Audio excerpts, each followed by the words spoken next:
I'm Jay. And I'm Sean. And we watched a movie. We did. Ooh. It is called The Mauritanian. Terrible title. I did not enjoy the title. It is, yeah. It's so nothing. So nothing. I've never heard of Mauritania before.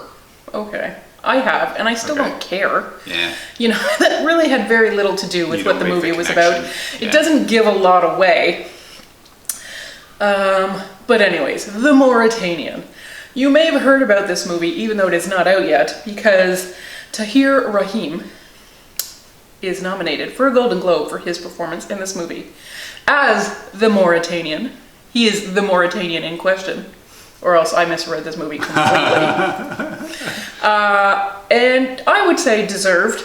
Yeah. It was a pretty intensive performance. It is, absolutely. Okay, so in Canada, because this one is having one of those weird rollouts where it was in select theaters in the States already on February 12th, so you may have seen it in listings, so it may be available on demand as well, I'm not sure. I know that it is available in select theaters in Canada, and literally four theaters in probably Canada. all that's open. None in our province or Okay. provinces. We live in a Twin Cities situation where we're straddling two provinces. Neither of them have open movie theaters, so we don't count for us. Yep. So select theaters starting Friday, February 26th, and will be available on digital and on demand March 2nd. Okay, so you have to wait a little longer. Just a little longer, yeah, not 4 much. days. So unfortunately, that does mean that you will not be able to see it before the Globes, which air this Sunday. And just so you know, we are going to be watching that live. We are having a live Golden Globes watch party. Please drop in. It is at, what is it? 8, I think. 8 p.m. Eastern. So 5 p.m. Pacific. Thank you. Yeah. Please drop in and say hello. We will be giving out our predictions. We will be making angry faces probably, most of the night. Yeah. But best of all, we will be drinking champagne. Hooray. So we will be saying things we will later regret. You and don't. Never rewatch that live again. That's just me. It's true, but he's pretty. Yeah. You'll want to see this, believe me. Anyways, back to the Mauritanian. He may or may not win this, we don't know. We do know that he does a pretty good job in this movie. He does a good job, absolutely. Now, what is this movie about? What does this Mauritanian do, you ask? Well, that is the matter of the entire movie. It is. To figure out what he did or did not do. But basically, the US government perhaps believes that he had a hand in 9/11. So, before I go any further, you need to know that this guy, Mohamedou Salahi, is a real person. You may already know that name. You may have read his best-selling book, Guantanamo Diary. Yeah, a real person who was arrested for 9/11 activities and held in Guantanamo Bay for years. And arrested may be a bit generous because he was never charged with anything. Fair enough. He was kidnapped and held. Yeah. As so many people were. Yes. I mean, almost everyone. Yeah. He just disappeared. Yes, that's and right. we get to see where he went. So directed by Kevin Macdonald, starring Tahar Rahim, as well as Jodie Foster. She plays Nancy Hollander, of course, another real lawyer who decides to represent him. So she works for the ACLU. So that's their thing, is trying to take causes on that are in the greater interest. Where maybe it's a bad person, but you still are deserving. You still have rights. Of fair treatment. Supposedly, although clearly not here. No. And that's why they brought them to Cuba. Yeah. Because the government told itself it didn't count over there. That's right. Wow. I mean, this is not news. No, it's not. This is not the first time. This is not the last time. This is happening across administrations. That's right. So it's not a Republican or a Democrat problem. It's an American problem. For sure. Clearly, this guy was not picked up for criminal purposes, or not held for criminal purposes, but for political purposes. Yeah. And they just, all bets are off, all conventions are off, right. All the things they hold dear in their constitution don't apply. Yeah. It is shocking. Well, it is. It's sad because those things are those rights that are supposed to be inalienable are not things you can turn on and off by definition. Either everyone has them or no one is safe. Correct. And here, clearly, no one is safe. So this guy has been held for already years before Nancy Hollander gets whiff of his case. She takes it, but it is controversial even amongst, a firm that is supposed to be doing this kind of work because he's a terrorist. 9/11. That's a real touchy subject, so she's going to be labeled a terrorist herself for helping a terrorist. Yeah. She brings in Teri Duncan, a young lawyer, played by Shailene Woodley in the film. I did say Jodie Foster played Nancy Hollander, right? Shailene Woodley, ostensibly for translation purposes, we later find out unnecessary. But this is a pretty big, involved case. It is. This is not a one-lawyer case. Absolutely. No, it's not. But it either has absolutely no information or way too much information, but it's all been redacted. That's right. This is not a one lawyer. This seems like not a two lawyer case either, to be honest. No, because the strategy is first don't disclose anything, and then if we have to disclose something, we're going to disclose 75 boxes of documents on you. Just so you cannot possibly find the stuff that is actually relevant. And it's probably redacted anyway. Yes, and everything's being censored. Everything has special rules around it. Well, it's pretty crazy special rooms because for it. They don't even get to take stuff from Cuba without it going through the U.S. government. Pentagon. They cannot get notes directly from their client. The government reviews it first. That's insane. Yeah. So they really kind of lose the client attorney privilege in this process. They do. And as many times as they assure us of being walled off from the government, that's being put in because it is definitely not. It is in no way walled off from the government. But of course, look at what the government's doing in Guantanamo Bay. Yes. So, of course, if we know Nancy and Teri are on one side, there is another side of this. There are people who want him to stay in Guantanamo. In fact, they want him there to get all of his secrets out of him. Yeah. So the prosecution in this case is going to be headed by Stuart Couch, played by Benedict Cumberbatch. Doing not just an American accent. A different American accent than you've ever heard from him before. It's a good one. It's a really good one, yes. So he is military? What is he? He is a Marine. A Marine, thank you. He's a Marine lawyer. A Marine lawyer, yes. Which, of course, is going to make Sean, who is not a Marine lawyer, he's just a lawyer. I'm just a regular lawyer. But Sean loves his law movies, he loves his lawyer movies, his justice system movies. There was another Marine who went down to Guantanamo Bay and stirred things up. So there was inevitable comparisons to Lieutenant Daniel Caffey from A Few Good Men. A Few Good Men.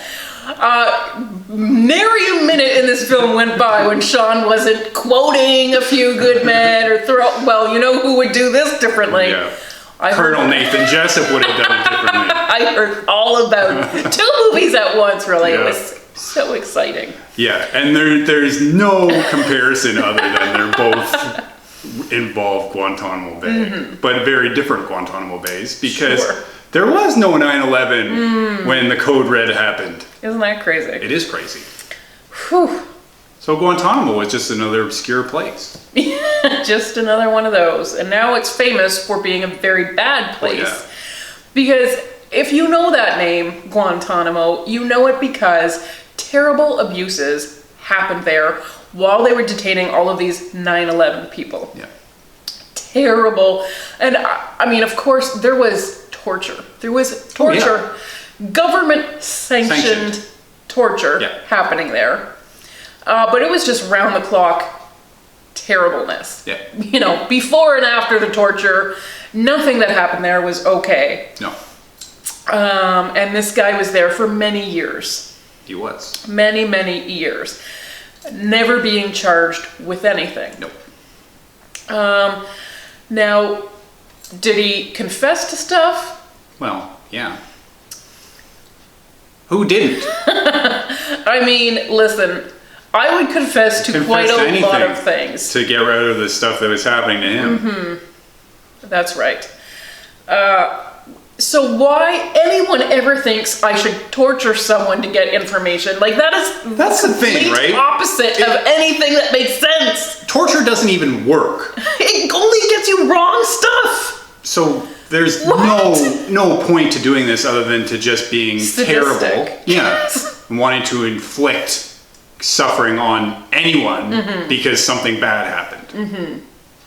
And no matter what you've read, you will still be shocked by the scenes in this film, which is rated R because torture is so bad. Yeah. Yes. Not even as graphic as it probably could have been. True. Yeah. Because that's not the focus of this movie. The focus is really his legal team and, you know, how are they going to not even get him out, but just get him those basic rights, like charge him with something, you know, do anything. Yeah. Because again, they're not even telling his parents where he is. Like there's nothing is happening for this guy. No. No, they won't even tell the lawyers. They won't even confirm to the lawyers that he's there. Mm-hmm. They'll just confirm that he's not there. Yes. Oh my gosh. So it's rough. Yeah. I mean, this is no surprise, these stories. We already know this about the American government. It's pretty terrible. Yeah. 9/11 is not the first time or the last time.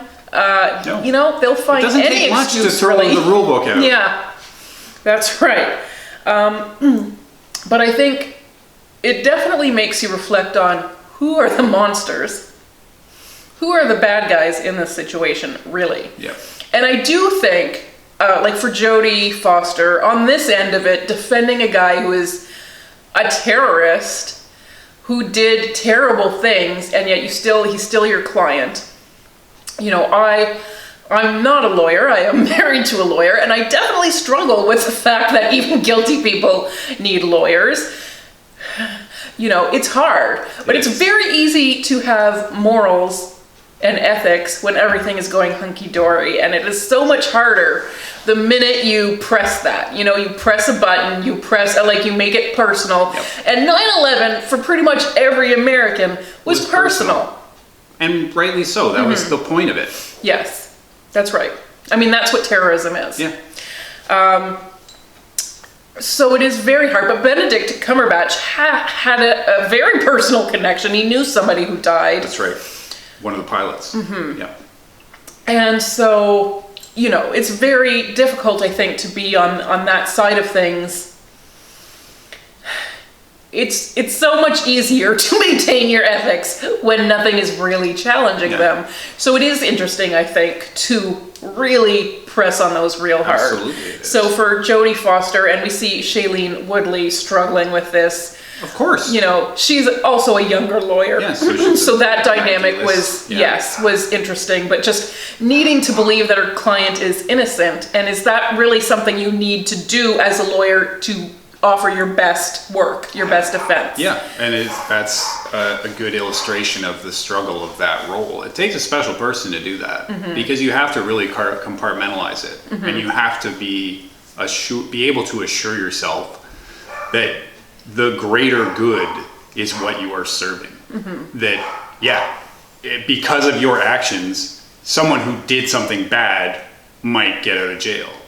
But in doing that, in enforcing the rules that are supposed to be applying to everyone and saying they should even apply to this person who we think did a bad thing, it is a logical part of it's part of the system. It has to work that way. But yeah, good luck. That's why you are such a good lawyer, is because you are very good at the logic parts of these. I am too emotional. I'm way too emotional. You know, I couldn't do it. Yeah. I can't do it either. I would not. I you're stayed a away robot. from this. Yeah, but still. I don't. I would not be that kind of comfortable law. in doing that. No. No. And that was something I knew right from the first criminal class that I took.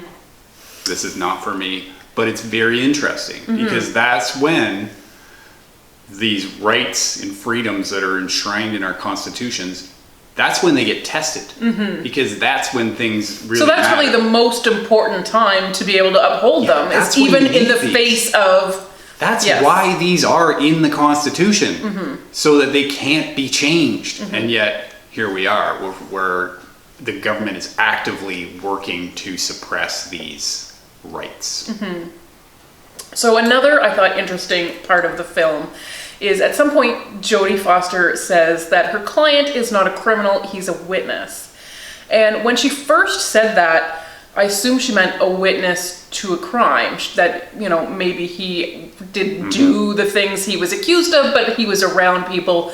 But later in the film, I came to a different sort of reading of that line, or I felt differently about the movie, that really he was a witness to the crimes being committed at Guantanamo by the American government. That's right. Is that the sense That's you got what too? I took. There's a second one. That's why they don't want to let these people out, because then they could tell their story. Yep.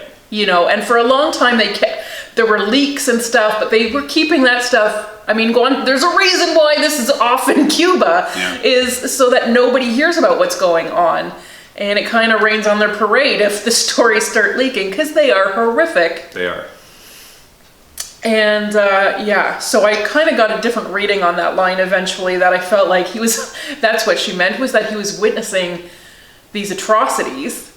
And if he, not even testified in court, but if the press hears about this, if anybody hears about this, this is, Well, people should care. yeah. Because if people don't care about what was happening, Oh, then There's maybe no we hope. just got to blow it all up. yeah. So I did think it was a very interesting movie, because it's a very interesting story. Even though we have heard about these things before, we're getting it from one real person's firsthand account. So I think that's a very powerful way to tell the story. I agree. Yeah. I think for this movie, though, I felt like I had to take the story away from the film. And that sounds weird, but I just mean the film is nothing special in itself. It's very straightforward. Director Kevin Macdonald mostly does documentary. He did The Last King of Scotland, which is a good movie, but that's a long time ago now, too. It is, yeah. So I felt like there was nothing special, really. It almost felt like a throwback kind of lawyer movie, where it's really, nothing really surprises you about how they're telling the story. It's hitting all of those same beats, and that's fine, because we are here for the story, and I think the story is compelling enough to hold us. Yep.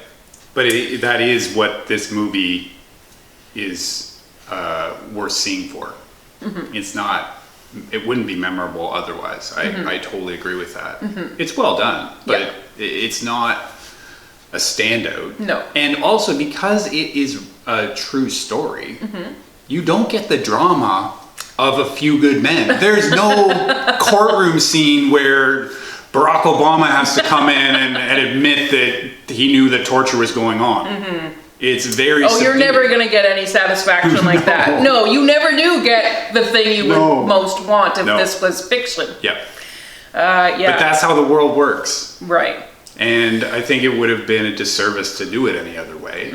But it's not as memorable a movie for that same reason. But I do think that central performance from Tahar Rahim is very, very good. He is very good. I thought Jodie Foster was very good. Benedict Cumberbatch is good. Shailene Woodley has a lesser part, but she's good. Well, I think of those, Benedict Cumberbatch, of the supporters, Benedict Cumberbatch was the stand-up for me, because that is the most interesting character in the movie, as far as I'm concerned. Okay. We didn't see as much from him as I maybe would have liked, just to balance it out, because it is the Mauritanian, so we spend more time with his lawyers learning his story. But I think I was glad that they put him in, because he has his own struggle. Yeah. Because even though he has a job to do, and that is fine, he has his own internal personal conflicts and his own connection to the law and what is right. Yeah. You know what? He doesn't want to lock away someone on a technicality.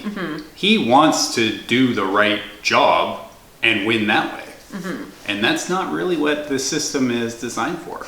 No, especially not in this case. Yeah. There's a lot of shady stuff. Zachary Levi keeps popping up as a reminder of some of the shady stuff. So that was nice for him and Benedict Cumberbatch to be reunited after they starred in Thor Ragnarok. They didn't share any scenes, of course, because Doctor Strange is always just doing his own thing, but... Who's Zachary Levi in Ragnarok? Fandral is his name. Fandral. Yeah. Oh. Well, you could just believe me. I believe you. I'm just trying to think of who that is. Okay. Well, you could look it up later. Okay. Are you just combing your MCU files? Yeah, who is it? He's not just Shazam. I know this is controversial, this is but very controversial. And Jack, don't watch this movie just because Shazam is in it. You're not gonna like it. They thought Black Panther was too scary, so this you don't want to hear about. So, The Mauritanian, a worthwhile movie to check out. Yeah. Some good performances, a shocking story. You've heard definitely inklings of this before. You may have read about it extensively. You may have even read the book. I still think it's worth checking out the movie. I think that there are good performances, and I think we need to keep pushing these buttons and reminding people about the problems in the system because they are numerous and they're scary. Yeah, they are. And you shouldn't want this to happen. No. To anyone. Period. No matter what you think they did, the whole point of innocent until proven guilty is that you get a fair shake at the thing. And clearly that is not intended to happen here. No, not even a little bit. They don't even pretend. Yeah. So yes, the Mauritanian in Canada, select theaters February 26th, and then digital and demand on March 2nd. So you will know by March 2nd whether Tahar Rahim won the Golden Globe or not. And you can find out with us live this Sunday. We will be live watching the Golden Globes. Please, please, please tune in with us. We will have a bottle of champagne. So bring your own, bring your drinks. It's BYOB. That's what it's about. Yes, it is. That's what the Globes are about. They are bi-coastal this year, so they're having a ceremony in Los Angeles and New York. They're streaming at the same time. And also in Canada, in our bedroom. Ooh. Oh boy. Yep. I'll be there, he'll be there, probably 4 dogs. Well, why not? I don't know what they'll be drinking, but... mostly water. Mostly. So please join us. We would love to see you. Thanks for watching, everyone. Bye.